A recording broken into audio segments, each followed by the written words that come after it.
You're not separate from the energy of your future, you're connected to it. All of a sudden they say, wow, the way I'm thinking and feeling is creating outcomes in my life. And that's when the magic happens. It is an uncomfortable process. But if you apply the formula, when you're in that uncomfortable process, you will literally begin to become somebody else. If you follow the formula and eliminate everything else that's not part of the formula and refine it, it will become a skill. And then you'll have access to begin to make those changes. It's like the 4-minute mile. Once the 4-minute mile is broken, in a matter of weeks, everybody started breaking the 4-minute mile because we crossed the level of consciousness. People come to our workshops for all different reasons. Some people come because they're sick. Some people come because they want more money. Some people want a new job, a new opportunity, a new career, a new relationship. Some people want the mystical. People come for all kinds of reasons. To me, I don't care. What I care about is that they latch on to a vision and they learn how to create. Whatever drives them to that elegant moment where they're so present and so passionate about what they want, and they have a clear intention, a clear vision, a coherent brain, and they have an elevated emotion combined with it, that they create heart coherence. And now they're broadcasting a whole new energy into the field. And whatever we broadcast into the field is our experiment with destiny. So I want people to know the how.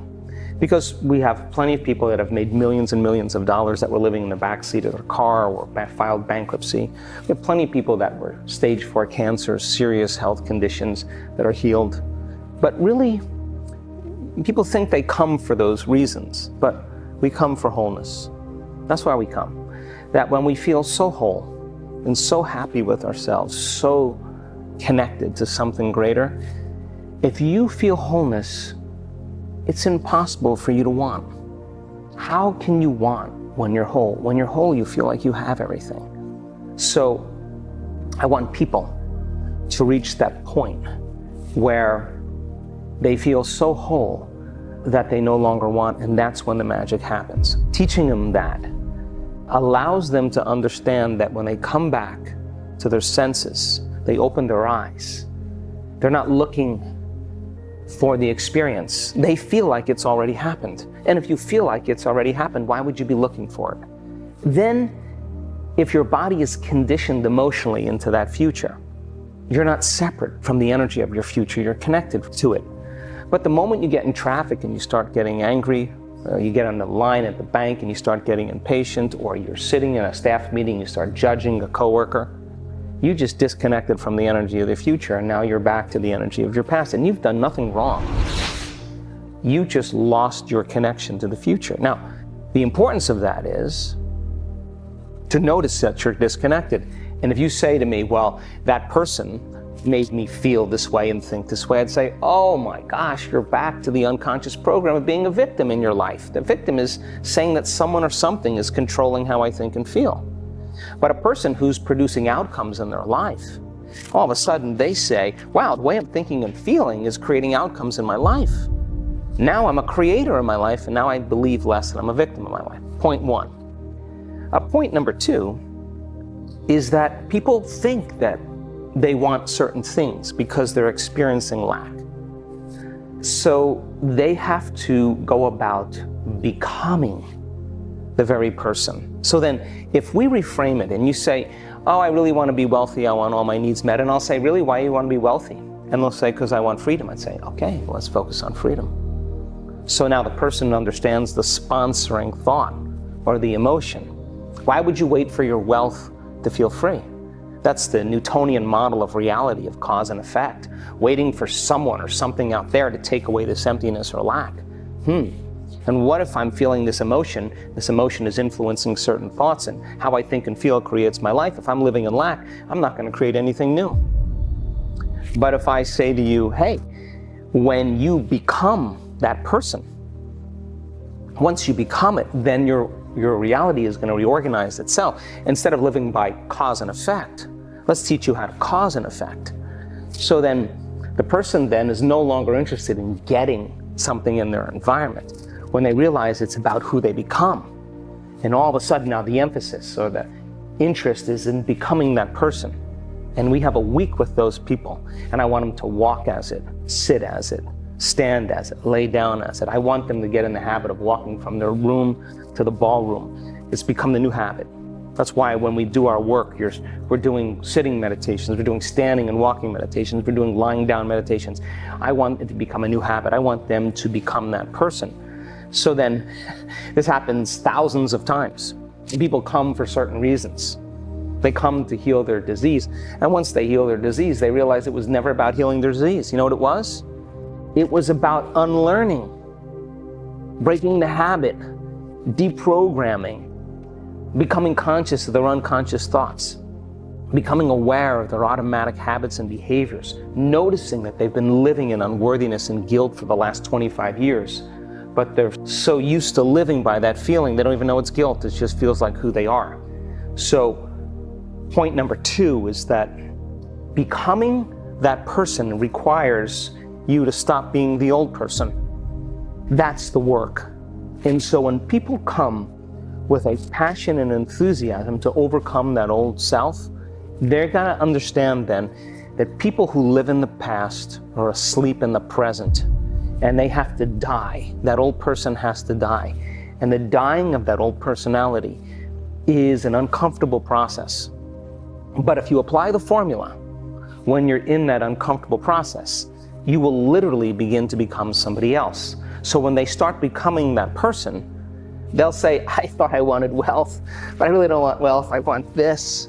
And all of a sudden, here come the synchronicities, the opportunities, the serendipities, the coincidences, the wonderful, wonderful events start unfolding in their life. And they're gonna say to you, I'm not doing anything, because they took care of the past personality, because your personality creates your personal reality. Your personality is made up of how you think, how you act, and how you feel. So then if they're no longer thinking the same way, no longer acting the same way, no longer feeling the same way, they're thinking differently, they're acting differently, they're feeling differently, and they will return back into their lives, they're able to maintain that modified state of mind and body. That's the new habit. They're embodying that energy. Then all of a sudden, people in their life are gonna say, something's different about you. Something happened to you, because the person's not showing up in the unconscious, predictable habit of themselves. And they're outstanding because they're not reacting emotionally. They've overcome that sitting in their meditations. They're no longer judging. They took care of those circuits, the hardwired programs. They're no longer blaming or complaining or making excuses because they sat for 2 hours and I let them sit in that emotion and those habits until they finally got beyond them. Now, that's the work. So that person that they've had to conquer, that person they've had to overcome, that they had to become conscious of so they would not go unconscious again. The side effect of that is self-love. The side effect of that is a level of satisfaction with yourself that allows you to be satisfied with others. And people who judge themselves will judge others. People who hate themselves will hate others. People who are impatient with themselves will be impatient with others. People who abuse themselves will abuse others.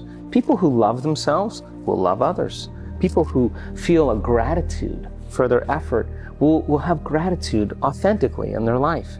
People who are joyful because they sat in the fire and something changed are going to naturally be joyful, not because they need a car or a wardrobe or a vacation to feel that. They feel joyful because they really feel joyful. It's not coming from out there, it's coming from in here.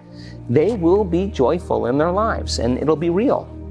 So we're just seeing a community of people reaching that consciousness, and they're not relying on somebody out there to bring them joy. They're joyful because they're in love with who they are. People confuse self-love with pleasure, and it's not the same. The more we are content and love ourselves, the less need we have in our environment for love.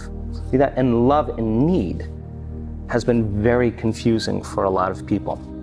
So if you have two individuals, and by the way, relationships aren't just with one person. We get different things from different people that we have in our lives, and we shouldn't limit our relationship to one person. Not to say that you can't be in an intimate relationship. I'm saying that we have numerous relationships that are equally as important in the grand scope of who we are as souls on the journey.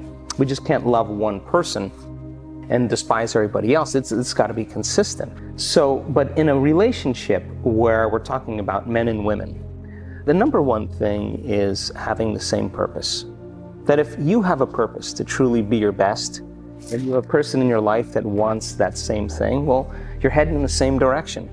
And if your passion is to change the world, if your passion is to make a difference, if your passion is to end world hunger, if your passion is to resolve global warming, your passion is to lead by example, whatever your passion is, to have an abundant life, doesn't matter to me. And those two people share that very same purpose, then they're moving in the same direction. If they understand then that evolution means that there will be certain things that we can agree on, and that I'm going to bring my best to the relationship, and you bring your best to the relationship, then we have something in common. And when I'm not at my best, I'm going to excuse myself and not ask you to make me feel better. I'm going to make sure that I'm sovereign enough that when I make my way back to connect with you, that we are going to celebrate our triumphs. You have your world, I have my world. Let's go, and then when we connect, let's make sure that we reflect what we've learned. If I'm stuck and I need a perspective, I want to know your perspective, but only when I ask. If I'm ready to ask, then give me your greatest truth. That's what great relationships do. We support one another in that way. And then it's a give and take, which means then mistakes will be made. There will be challenges. You are going to show certain aspects of a program when you're switched on. No problem with that. But the question is, how long are you going to stay there? Because if you stay there, then you may say something, I want this, with your conscious mind, but your subconscious mind is saying something else. People awakening on the path, on the journey, it takes great effort to nurture the space for that kind of evolution. But people who do this well, that are self-aware, do not have to work in a relationship. I will not work in a relationship. That's not my job. If I'm working in a relationship, then it's not flowing.